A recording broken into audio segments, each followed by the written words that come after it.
Postavil som si krásny dom, ale strašne dobre som ho dal odizolovať. Kúpil som veľmi drahé okna, takže teplo sa tam drží v zime a v lete zase je tam pekne chládok, hej? No ale vďaka tomu, že sa to tak nevetrá, že je to tak geniálne izolované, tak sa mi začali robiť trošku také tie plesne sem tam, tak som to tak striekal.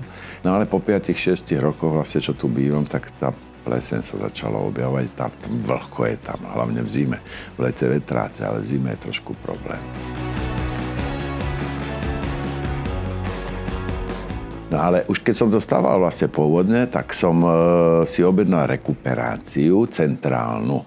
No, ale že bohužiaľ už dom bol postavený a keď mi prišli, že mi budú vrtať diery a šáhľať všelijaké tie, tak som to vlastne zrušil. Som si povedal, tak asi to nepotrebujem. No ale po 5-6 rokoch vlastne, čo tu bývam, tak tá pleseň sa začala objavovať, tá vlhko je tam, hlavne v zime. V lete vetráte, ale v zime je trošku problém. No, tak na mňa vyskočila reklama na Recuair, sa to volá, Recuair.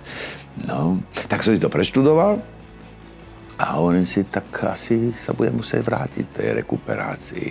No a táto je taká, sa mi zapáčila, lebo sa nerobí veľa dier všelikade, ale v miestnosti jedna diera a vetráme.